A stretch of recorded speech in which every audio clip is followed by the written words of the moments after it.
May mga bagay sa ating kabataan na hindi kailanman nagbabalik ng eksakto pero ang alaala nila ay nananatiling buhay sa bawat munting detalye na maaalala mo. Ang tunog ng plastic na punit sa pagbukas, ang amoy na agad sumasalubong bago mo pa mailapit sa bibig, ang inipon mong barya para lamang makabili at ang masayang tawanan habang pinaghahatian nyo ng mga kaibigan ang laman ng maliit na supot. Para sa maraming batang lumaki noong dekada 80 at 90 at maging unang bahagi ng 2000, may dalawang chichirya ang naging saksi sa napakasimpleng saya ng pagiging bata, ang Richie at Moby. Hindi sila tao, hindi sila karakter sa pelikula o comics, ngunit para sa maraming kabataan noon, sila ang munting tropa na laging nandyan, kasama sa bawat recess, bawat pagmunting, bawat pag-uwi sa eskwela, bawat meriendang walang kasosyo kundi ang payak na tuwa ng pagkain. Sa unang tingin, wala namang espesyal. Isa ay milk-flavored cracker at ang isa naman ay chocolate popcorn snack. Ngunit bakit nga ba sila nagiging parte ng ating alaala? Bakit kaya kahit maraming bagong snack nang sumulpot ngayon, may kakaibang lakas ang dalawang pangalang ito para makapaghatid ng nostalgia? Kung ikukumpara sa malaking mundo ng global snacks, masasabi mong simple lamang sila. Pero ang kagandahan ng Richie at Moby ay nasa pagiging simple. Walang komplikadong branding, walang kasamang animated mascot na nangangako ng superpowers, walang malalaking TV commercials na kinukulit ang mga bata. Ang meron lang ay lasa, presyo at presence, at iyon ang nagdala sa kanila sa puso ng mga batang Pinoy. Ang Moby, ayon sa ilang ulat at artikulo, ay produkto ng Nutri-Snack, isang kumpanyang lokal na nagsimula pa noong 1981 at sa loob ng maraming dekada, sila ang naglunsad ng maraming snack choices. Ngunit ang Moby ang isa sa pinakatumata, lalo na sa mga bata. Minsan itong tinawag na Crunch Chocolate Flavored Corn Snack at para sa marami, sapat na iyon para maging paborito. Ang Richie naman, bagaman mas kaunti, ay malimit na ibinibilang sa mga 90s favorites na kasaysayan na nagpapahiwatig na lumabas ito bilang bahagi ng lumalawak na snack culture sa Pilipinas noong panahong iyon. Ngunit higit pa sa pagka-affordable, may kakaibang halina ang kanilang lasa na madaling tanggapin ng mga bata. Ang Richie halimbawa ay may kakaibang milk-flavored na tamis, sapat na para maging malambing sa dila, lalo na para sa mga batang hindi hilig ang maaalat o maanghang. May kakaiba itong lambot na malutong, hindi sobrang tigas, hindi sobrang marupok. Kapag kinagat, agad itong dudurog na parang cracknel.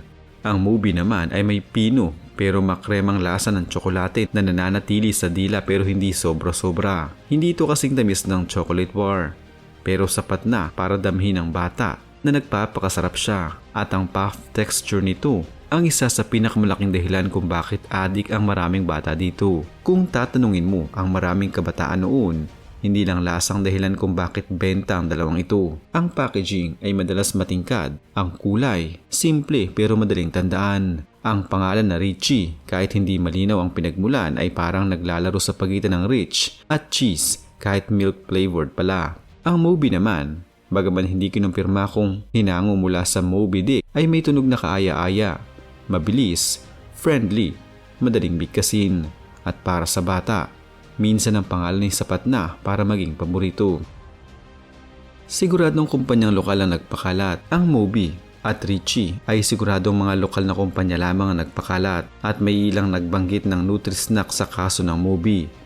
Ang Richie naman ay lumalabas sa iba't ibang packaging at reseller, madalas konektado sa mga parehong kumpanyang gumagawa ng snack treats sa Visayas at Luzon. Marahil nagkaroon ito ng iba't ibang bersyon sa iba't ibang taon, ngunit ang pinakadiwa ay nananatili, isang murang milk cracker treat para sa mga batang nasa daan, naglalaro sa labas o naghihintay sunduin.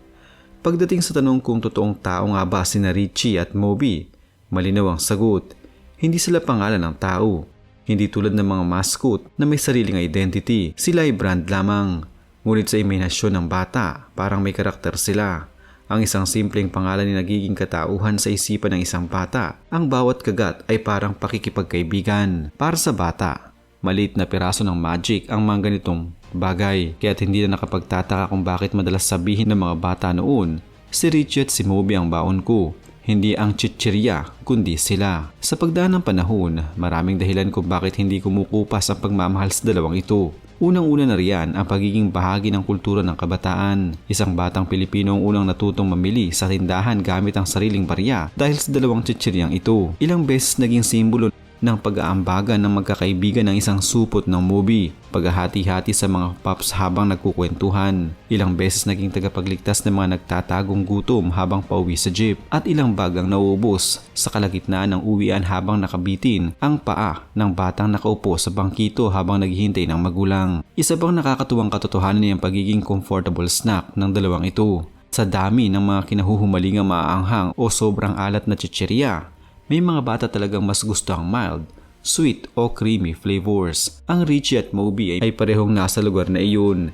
Hindi agresibo ang lasa, hindi nakakasuya, hindi sinusugod ang panlasa, parang pang-comfort, isang munting lambing na chichirya. Dagdag pa rito ang aspekto ng nostalgia. Sa paglipas ng panahon, ang isang simpleng pagkain ay nagiging simbolo. Hindi mo na siya kinakain dahil nagugutom ka, kinakain mo siya dahil gusto mong maalala ang dati. Ang payak na pamumuhay. Ang mga bata mong problema na ngayon ay tinatawanan mo na lang. Kaya kahit maraming mas modernong chichirya, ang mas mayastig na packaging, mas kakaibang flavor o mas social na marketing, iba pa rin ang dating ng Moby at Richie. Para silang lumang kanta, kapag narinig mo, agad nang nadadala. Kung pag-uusapan ng mga kontrobersiya, hindi man naging malaking issue ang dalawang ito sa kasaysayan ng snack consumption sa Pilipinas. Walang malalaking recall, walang malalaking skandalo. Ang tanging na pag-uusapang issue ay ang typical na usaping pangkalusugan. Nagaya ng lahat ng chichirya, dapat hindi sobra-sobra. Pero marahil ang lumalabas na kontrobersiya ay ang pangungulila ng mga matatanda ngayon sa dating lasa. Kapag minsan ay bumabalik sa merkado ang mga throwback edition, may ilan na nagsasabing na nagbago na ang timpla. Ngunit totoo bang nagbago ang lasa o baka tayong nagbago? Iba na ang panlasa ng taong tumanda, naging mas sanay na sa complex flavors at mas naging kritikal. Ang batang dati ay may oras para namnamin ang bawat puff ay ngayon nagmamadali. May problema, may buhay na pinapasan. Minsan, ang hinahanap natin ay hindi mismo ang lasa, kundi ang panahon. At ito marahil ang tunay na dahilan kung bakit ang Richie at Moby ay nananatiling mahalaga. Hindi dahil sa sangkap o nutritional value, kundi dahil sa kakayahan nilang maghatid ng memorya. Kapag muling sumubo ka ng Moby, para kang bumabalik sa araw kung kailan wala kang problema, kundi kung may assignment kang nakalimutan gawin. Kapag muling kinagat mo ang Richie, parang naririnig mo ang tunog ng bell sa eskwela at ang sigawan ng mga batang nag-uunahan sa kantin. Kung may isang bagay na matututunan natin mula sa Richie at Moby, yun ay ang katotohanan ng may mga maliit na bagay na tunay na malaki ang ambag sa ating buhay. At kahit hindi sila tunay na tao, tunay ang iniwan nilang marka. Sa huling bahagi ng ating alaala, habang binabalikan ng panahong ito, masasabi nating ang bawat kagat ng Richie at Moby ay paalala ng panahon na payapa pa ang mundo, payak ang pangarap at sapat na ang chichirya para sa isang buong araw na saya. Sa bawat muling pagkain natin sa kanila, hindi lang panlasa ang bumabalik, pati ang mga ngiti, mga kaibigan at mga lumang araw na kahit kay tagal na, ay parang nandyan lang, naghihintay lang kagatin muli.